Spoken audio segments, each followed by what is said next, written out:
Okay, I'd like to welcome everyone to the Fort Detrick Business Development Office webinar series.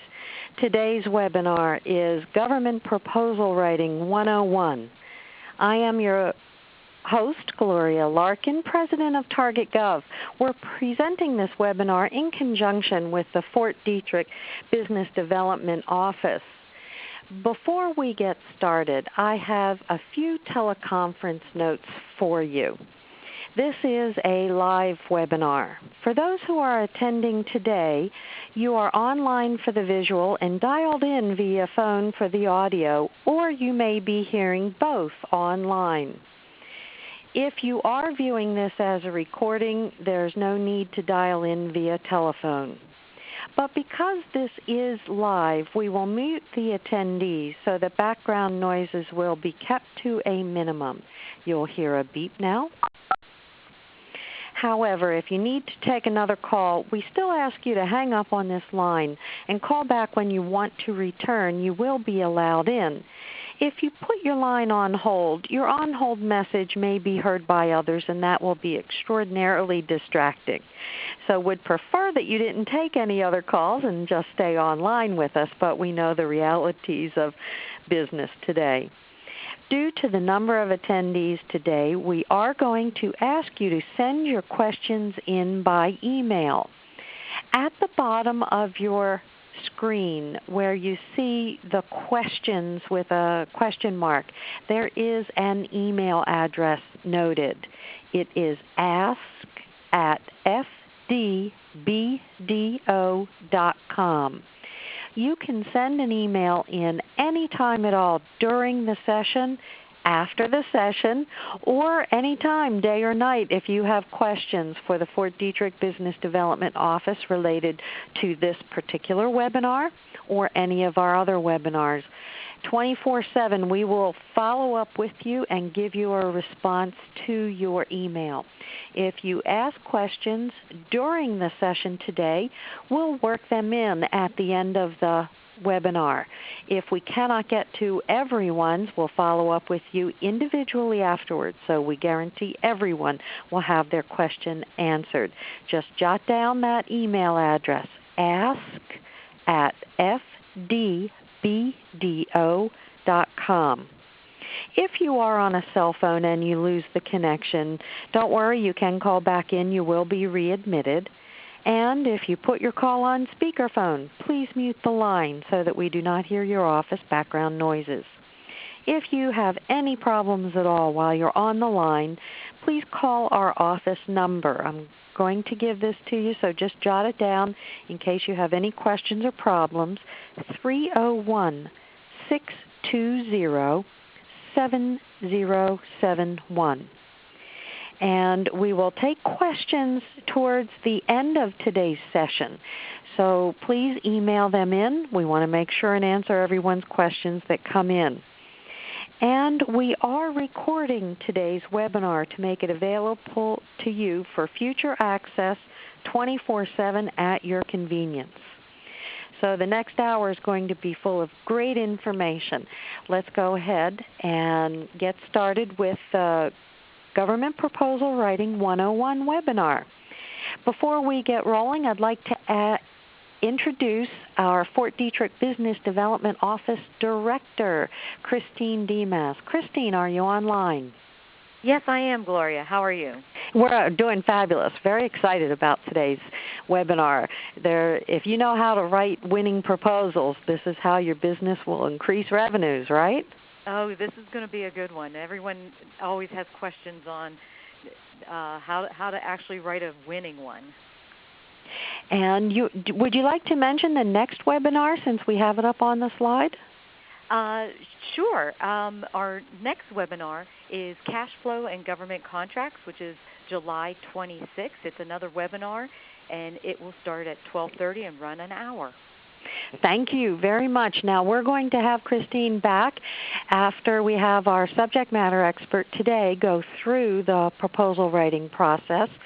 So let's go ahead and introduce our subject matter expert, Elly Zupko. She is a Senior Proposal Manager at Beacon & Associates and an accredited member of the Association of Proposal Management Professionals.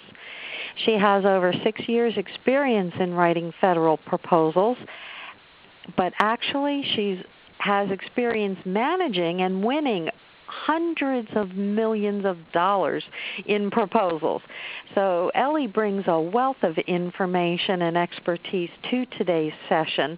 Not only does she have the expertise in federal proposal writing, but 12 years experience in professional writing, marketing, and desktop publishing. Elly's email is at the bottom of your slide, and we'll give it to you again at the end so that you can contact her directly as well. Elly, welcome. We're very glad you're here. Hi, Gloria. Thank you very much for having me. Thanks to Target Gov and to Christine at 40 Trick Business Development Office. So I'm just going to jump right in. I encourage everybody, send your questions to ask@fdbdo.com at any time. I will be answering questions well after today's presentation. So I'm just going to jump into why we're here today. So this is a very basic training for companies and professionals who are just starting out in the government contracting world. If after today you'd like some more advanced advice, or if you want to take the next step, I recommend that you attend my follow-up webinar, How to Speak the Proposal Language, which will be run by the FDBDO on September 22nd. So on your screen you can see the objectives for today's training: to understand what a proposal is and what it isn't, to understand how to read an RFP, to understand how to use that RFP to create a proposal content plan, and then understand how to fill out that content plan and develop a complete proposal. So today is basically an introduction on how to go from having an RFP in your hands to having a compliant proposal to turn in. So this slide is an extreme oversimplification of the government procurement process. Basically, it starts with the government having an idea or a need, and then they capture this need in an RFP, which is a request for proposals. You'll get the RFP from a variety of sources, such as fedbizops.com. Then you'll craft the proposal. Then you hopefully get awarded the contract and you begin the work. Parts of the RFP are actually going to become the basis for your proposal. And then parts of the proposal and the RFP are going to become part of the eventual contract. The proposal is your input into the process. Now, in more sophisticated procurement efforts, there are other opportunities to provide your input to the government. This is called capture. But once the RFP is out, you really can't communicate with the government in any other method besides submitting your proposal. So that's our topic for today. The thread through all of this is the documentation. The RFP puts into writing the requirements, the proposal puts into writing your approach to meeting those requirements, and then the contract is the agreement between you and your end user customer on how you're going to deliver. So I kind of want to start out with what a proposal is not. There are some common misconceptions about what a proposal is and what it isn't. Being a proposal specialist, I know my point of view is a bit skewed, but I think it's pretty much impossible to underestimate how important proposals are to your company if you want to do work with the government. So a proposal is not a technical report. Think about the difference between a commercial for a new refrigerator and the manual that comes with it. You don't necessarily care what kind of refrigerator gas it uses as long as it keeps your food cold. So it's not a technical report telling you all the little details. You are selling with your proposal. A proposal is not an academic study. You don't need to do research on industry trends or cite articles to validate your claims. You do have to substantiate your own claims, but you're going to do that from your company's point of view. A proposal is not just paperwork. Unfortunately, many companies view proposals as an administrative task or just paperwork that has to get done. In reality, a proposal is the last thing standing between you and your customer's money. Proposals are becoming increasingly competitive and sophisticated, and you don't want to be the one company that didn't take it seriously and didn't put adequate resources behind it. And finally, despite what you might think, a good proposal is not about you or your company. It should be written from the customer's perspective and focus on all the things that are important to your customer. For example, it's pretty unlikely that the customer cares what year your company was founded or what industry your CEO came from, unless you can demonstrate the value and the benefit to the customer. And that's a refrain that I will echo throughout this presentation, is that you really have to demonstrate the value and the benefit to your customer at every turn in writing your proposal. So now that we know what a proposal is not, how can we define it? So first of all, and I would say above everything else, your proposal is a marketing document. You have to remember that its purpose is to sell your company's product, solution, or people to a customer. It's not a technical report, so you're allowed to make it flashy. It can have color. It can have fancy graphics. Just make sure you have a purpose behind what you're doing. Clip art is not going to cut it. But a flow chart about your automated recruitment system might catch an evaluator's eye if they've got trouble with turnover. So you have to think about what your customer needs and how you can respond to that in your attractive marketing document. A proposal needs to respond to the needs of the customer. It isn't about your company so much as it is about how you can help the customer with what they need. Their RFP will typically tell you what they need or what they think they need. But your proposal will be stronger if you can respond to needs you know they have that are not in the RFP. So the stated needs are in the performance work statement, and then the unstated needs are things that you know about your customer, maybe budget constraints they've been having or problems with turnover. If you can respond to those, you can outstrip your competition a little bit. It's also important to remember that your company can typically be held legally to any language that you put into your proposal. Now, you don't want to use wishy-washy language just because you're scared of what you might be held to, but then again, you don't want to make promises that you can't keep. A great proposal is going to anticipate and mitigate the risks to both the company and to the customer.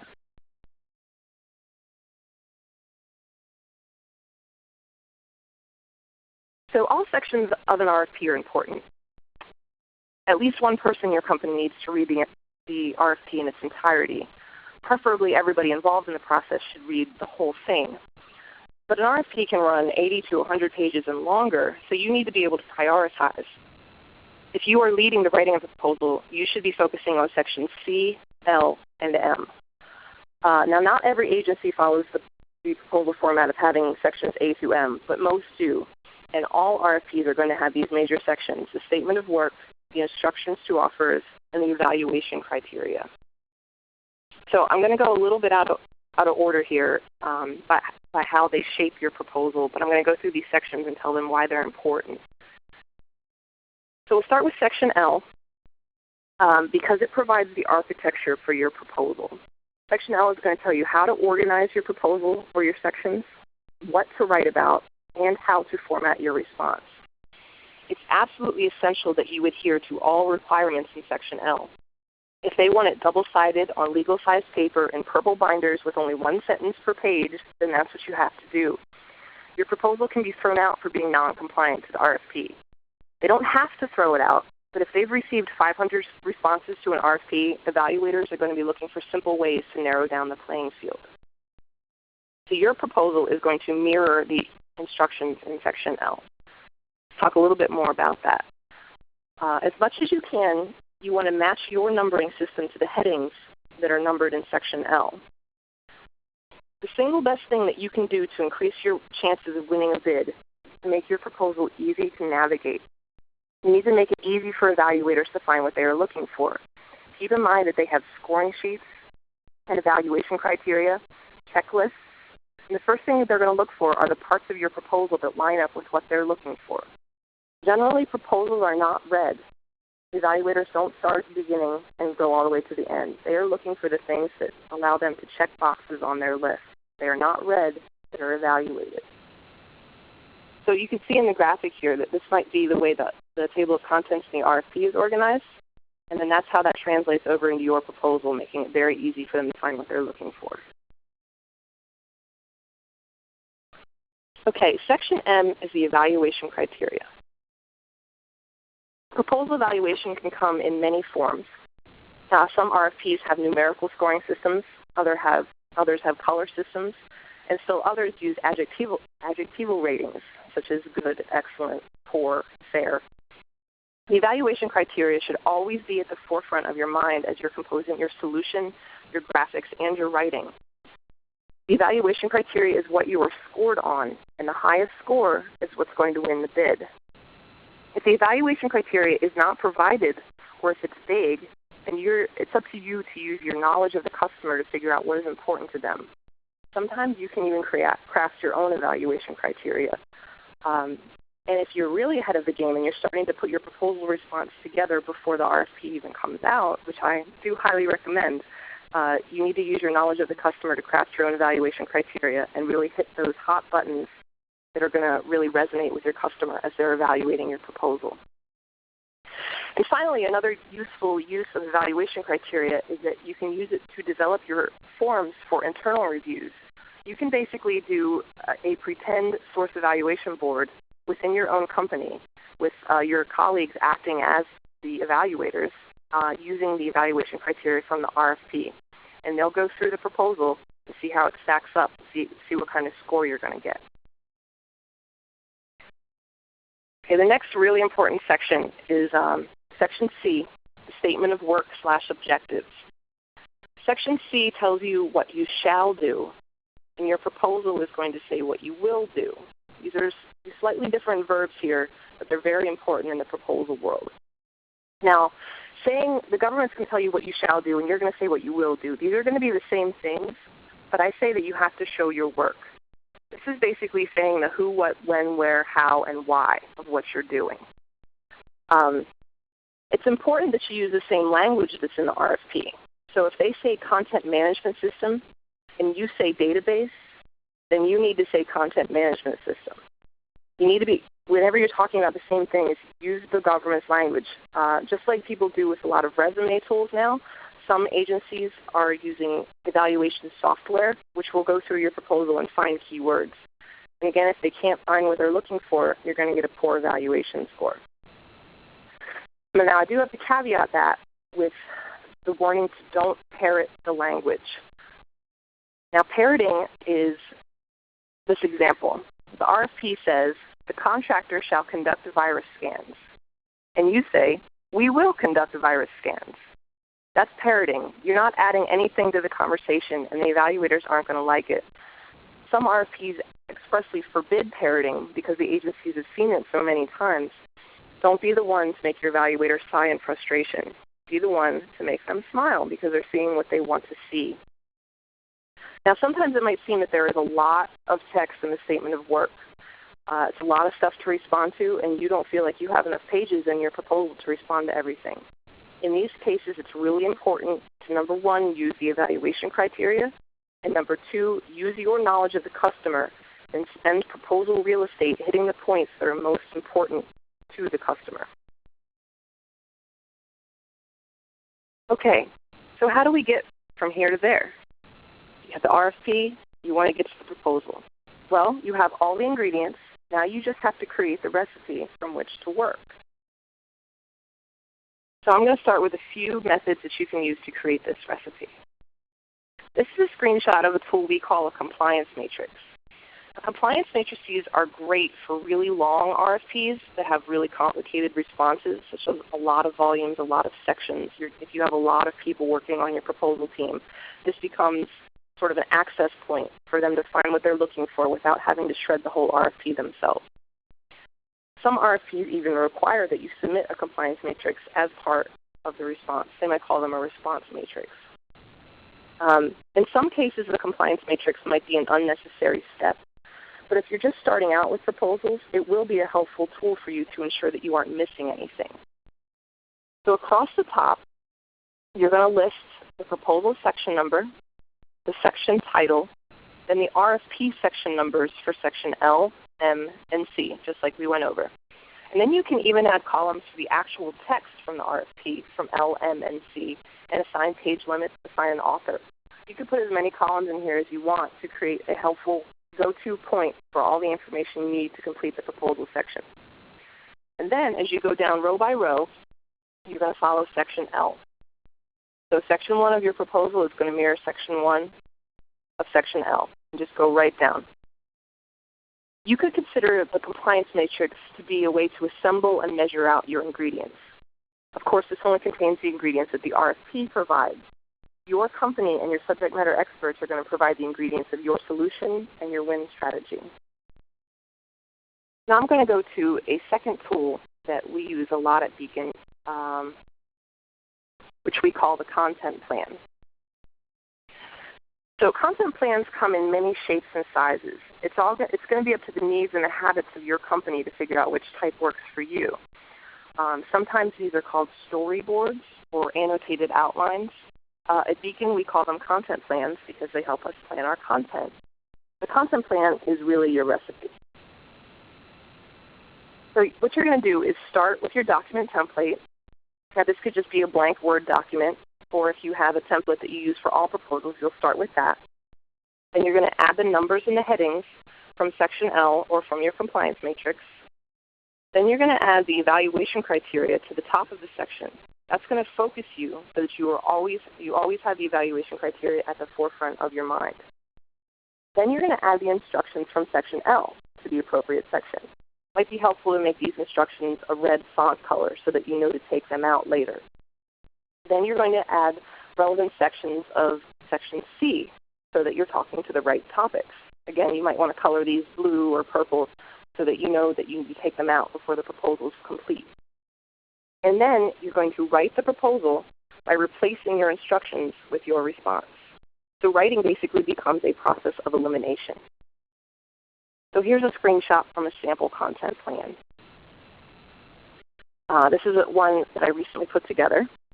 You can see that the heading 2.2 Management Organization, this directly correlates to Section L.2.2 in the RFP, which is also called Management Organization. I also have a green line for the theme statement, and the theme statement is basically the number one selling point from this section of your proposal. And then I have the subheadings. In the blue font, I put the page limit for the section and some recommendations about what should go here. These are basically my instructions to the writer of this section. In red are the instructions from the RFP, as well as the evaluation criteria. And finally, there is a suggested table that can be filled in as a response to the RFP requirements instead of text. Now, although I'm talking today about writing a proposal, it's important to note that evaluators love graphics. Any information that can be presented graphically instead of in words, it should be a graphic. Thinking tables, flow charts, organization charts. They seem like they take up a lot of room, but they really make your evaluator's job easier, and that is the number one thing you want to be doing. Okay, so now I want to talk a little bit more about how you're actually going to write the words. That's where a lot of people get hung up. But once you have a plan in front of you, you don't have that blank page syndrome. It should be a lot easier to really get your words out. And don't be afraid to brainstorm and make a lot of notes. They don't all have to be perfect sentences right now. What's important is to get your thoughts down on paper. The easiest way, I think, to write a proposal is to look at your statement of work, Section C, and follow this simple proposal formula. Who, what, where, how, when, and why. So let me just quickly go through what these mean in the proposal world. So your who is who will do the work, who will manage the work, who does the customer call if there's a problem, who is responsible for what. So the what needs to be done, what needs to be delivered, what will be required to make these deliveries, what can the customer expect, what's it going to cost, where will the work be done? Will it be done on-site at the government site? Will it be done off-site at your company site? Where will the deliveries take place? How? How will the work be done? How will it be deployed? How will it be managed? How will you achieve quality assurance and customer satisfaction goals? How will risks be mitigated? How long will it take? And finally, one of the most important questions you can answer, how will your work benefit the customer? Okay, when? When will you start? When will key milestones be scheduled? When will the project be complete? Finally, the why. Why have you chosen the approaches or the personnel that you have? And finally, why should the customer select you? Give them the reasons that they need to pick you over your competition.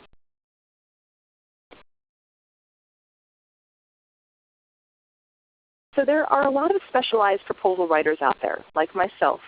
But many companies, especially small ones, don't have the luxury of a dedicated proposal writer. Often the writers end up being your subject matter experts, your engineers. Sometimes it's just whoever is free. A lot of people are nervous about writing, but they shouldn't be, especially with proposals. So that's the reason I included this slide. I think these are the top 4 criteria that are essential qualities and skills of a proposal writer. Conviction. You have to believe in what you're selling, or your writing is going to seem flat.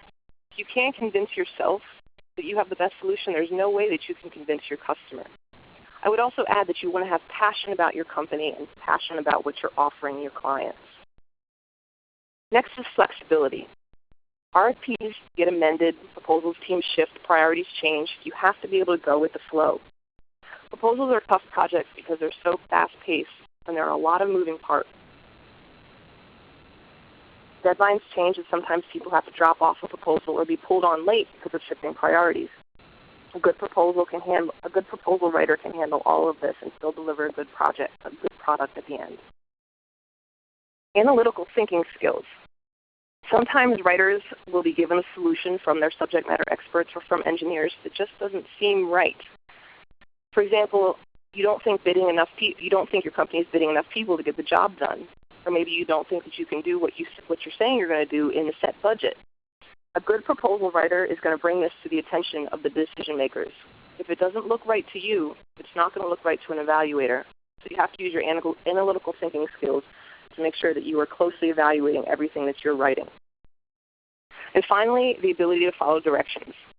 Like I said earlier, you have to follow what's in the RFP instructions no matter what. You can't make up a better way of doing things. The government expects all proposals to be organized in roughly the same way. This is not a time for you to follow your nonconformist tendencies. Read what they tell you to do and then do it. Notice that I did not say that you have to be a good writer. Proposals are not read.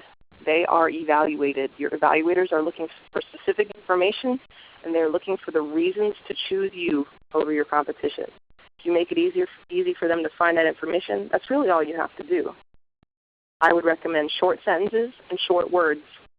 You don't have to be fancy. You don't want to tire your evaluators out. You just want to give them the information they need to make the decision in your favor.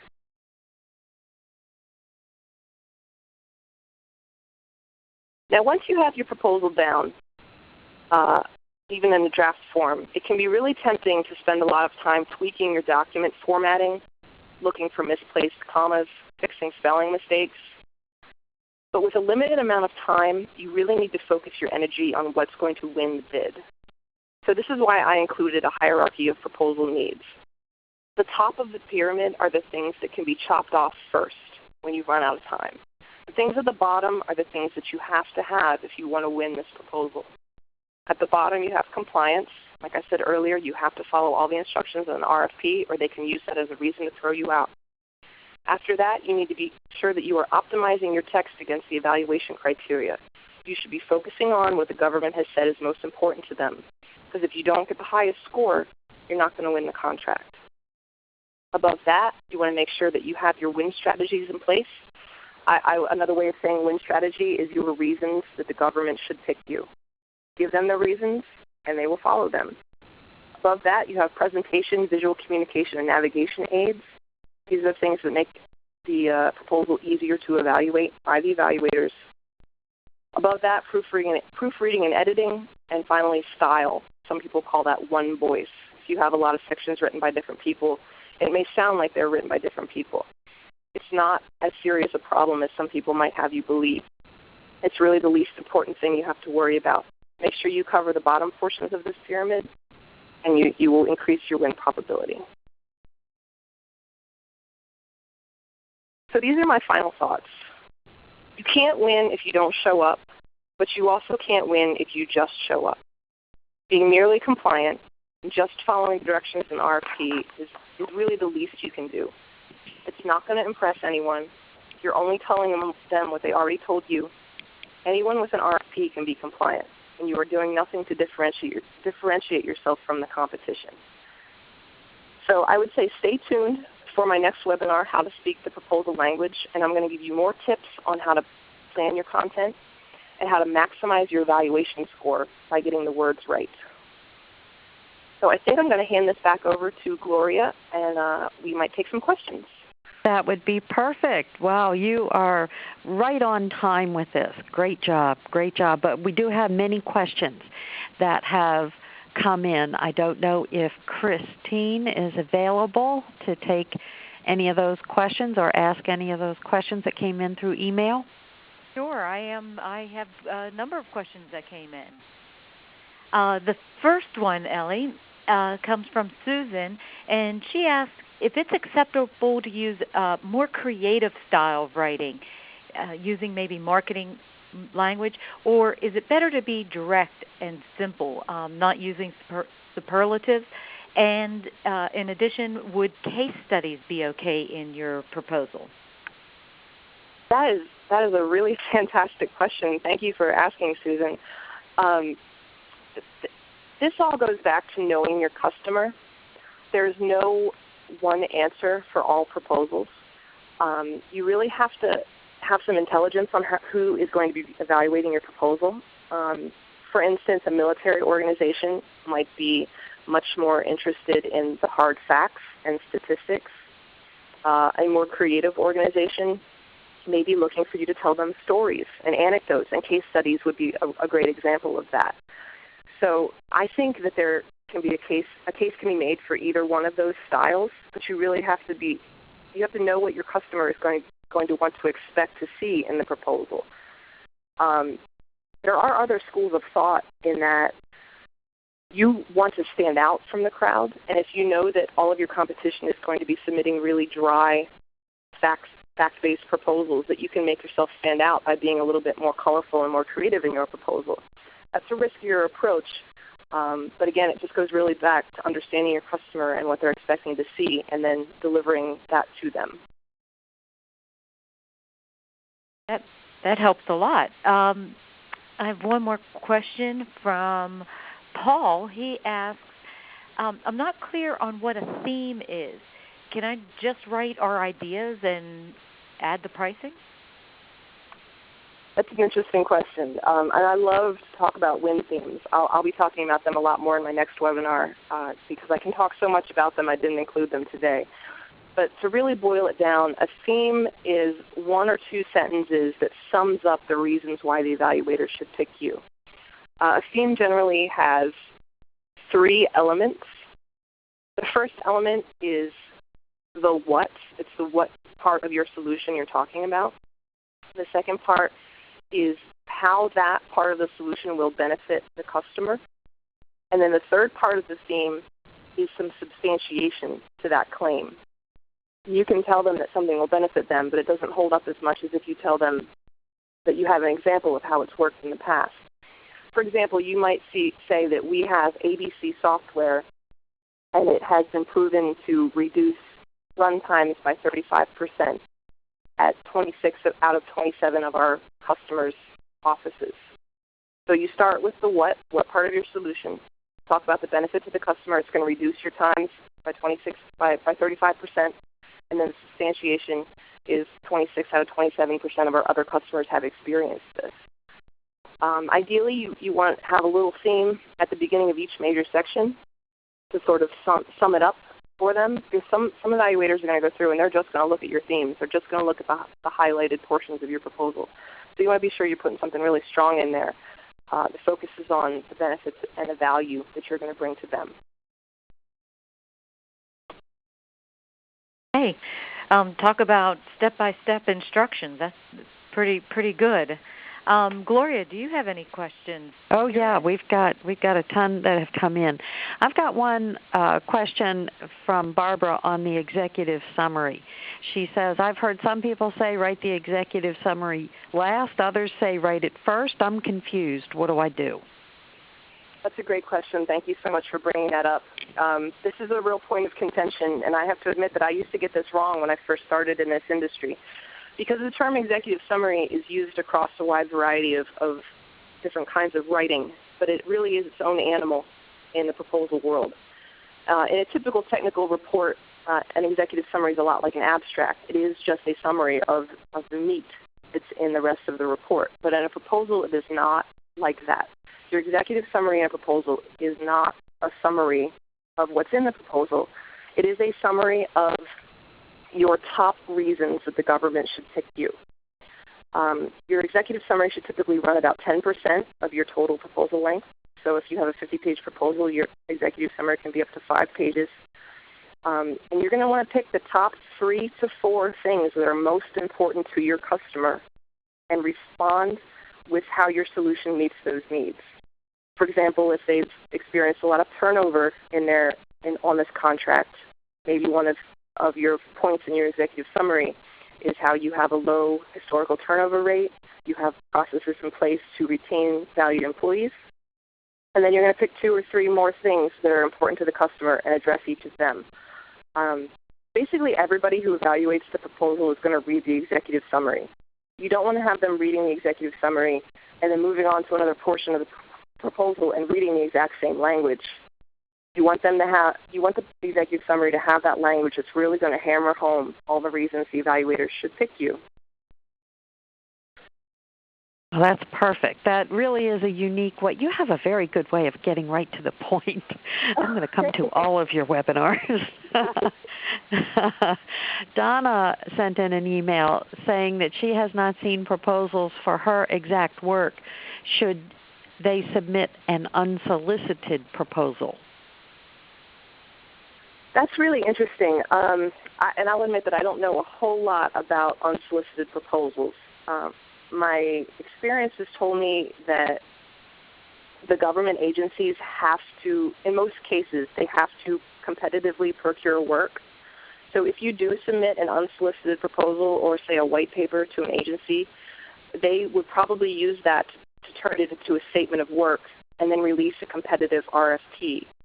Unsolicited proposals are much more prevalent in the commercial sector, which I am not as familiar with. But I would say instead of submitting an unsolicited proposal, that you just get in there and talk to the customer, present your capabilities to them, and really listen to what they need, and encourage them to put an RFP out so that you can submit a great proposal along with your competition. But the more information you have ahead of time, the more competitive you can make your proposal when that competitive RFP does come out. And thank you. Jackie says, it's just me here. I don't have anybody around to review my proposals. How do I make sure that I don't make mistakes? How do I proof it correctly? Wow, that's a great question. And I think that's really probably relevant to a lot of people who are attending today, because small companies just don't have a lot of resources. The first answer that came to my mind is that you can hire people who are professional proposal reviewers. They'll come into your organization, get an idea of what the RFP is all about, and then read your proposal and help you do some fixes to it. Now, that's not always the most cost-efficient way to do it. Your alternative is to sort of work backwards. You'll start with your planning tools that we discussed earlier, your compliance matrix and your content plan, and really make sure that you put a lot of energy into making sure those are correct, that you're covering everything that's in the RFP in section L, M, and C, and that those end up in your content plan. And then your content plan becomes a checklist to review your proposal against. So you'll look at your final proposal, and you'll go back and look at your content plan, and you can check off and make sure that you put everything into your proposal that you were supposed to based on your plan. And if you don't have an extra set of eyes that can be objective, that'll be your easiest way to make sure that you put in everything that you need to. Once again, right on target. Claire asks, we have a very specific style guidelines for font, colors, etc. This relates to our brand and image. If they say Times New Roman 12, can we use our own style instead? Wow, another great question. You guys have really thought a lot about this. That's really interesting because my company, Beacon, recently underwent a rebranding. We got a new logo, a new website. It was really, really exciting, and people couldn't wait to start using our new orange logo and orange color scheme on all of our documentation. But I kind of had to stop that a little bit because, as I said before, you really have to follow the instructions that are in the RFP because you risk noncompliance if you don't. Now, there's more to it than that, though, and I'll explain. The reason that you don't want to necessarily use your branding all over a proposal is because your proposal is not about your company. It's about your customer. You want your proposal to look like something that is familiar to them, something that they would be comfortable with. So I'll go back to a military organization. If you're making a proposal to the Army, you might not want to come in with a bright orange proposal. You might want to come in with something more subdued, with some greens and some grays, using the fonts that they have requested, because it's what they're going to be comfortable seeing. It's going to make them feel comfortable with your organization and that you'll be a good fit. So I'm all about branding. I think it's a great way to market your company outside of the proposal world. But inside the proposal world, you want to be delivering something that looks like your customer. That is excellent advice and succinct and to the point, so that I never thought of it that way. Make sure that instead of it being all about you, that's a perfect way to consider it being all about the customer instead. Good points. Let's see, we have one more question that's come in, and remember, for those who want to think of questions afterwards, you can still send them in even after today's session is finished, and we'll make sure that Christine or Elly get back to you with your answers. That's at ask@fdbdo.com. And the last question we'll take today is, Bernie says, how do we plan for the number of pages? Is there a rule of thumb or guideline, say 20% for each section? What should I do? It's a really interesting question, because that's a problem that people are going to basically encounter every time. Sometimes you'll luck out and you'll get an RFP that does not have a page limit requirement, but then some other company will submit a question, and that encourages the government to put a page limit on it. So I think the easiest way to sort of divide up your proposal is to divide it up proportionately to the instructions in Section L. So if they have 5 pages asking about your management, but they only have 1 page asking about your personnel, that should tell you that they want you to spend 5 times more space talking about your management than talking about your personnel. And that goes for any of the different kinds of sections that you encounter in a proposal. Just sort of use the RFP as your guide, because again, you want your proposal to mirror the instructions in Section L. So if it's a really long section, a really long requirement, then your section in your proposal is going to be really long. If it's a really brief requirement, your proposal section is going to be brief. Once again, I can't say this enough, you have to know your customer, know what they're going to be expecting to read. If you know what's important to them, then you know what is most important to be spending your time on in the proposal. I think that's about all on that topic. That's perfect. I'd like to go ahead and welcome Christine DeMass back. Christine, what can you tell us about the upcoming schedule at the Fort Detrick Business Development Office? Well, we have a lot of classes coming up here. Of course, in July 26th, we have Cash Flow and the Government Contracts, which is a webinar. And in August, we have a Capture Management Compliance class. And, of course, we have Elly's second part of this webinar, How to Speak the Proposal Language, in September 22nd. But I don't know about you, Gloria. I'm ready to go out and respond to some RFPs. I know. I feel so educated. That was perfect. Elly, thank you so much. You really have a very succinct and focused presentation method, and I, for one, appreciate it, and I know all of our attendees do as well. I'd like to go ahead and wrap up for today and thank Christine for coming up with this great webinar series. It was Christine's brainchild to develop the entire Fort Detrick Business Office webinar series and have wonderful speakers like Elly and all of the other folks that will be participating in the upcoming webinars. There's a full series available to you for download and your listening pleasure 24/7. Make sure to go to the fdbdo.com website, register, and that way you'll be able to be eligible to attend all of the events as well as download the webinars at your convenience. On your screen you have Elly Zupko's phone number. You can call her directly, or her email address if you have specific questions or issues you'd like to talk to her about regarding proposals.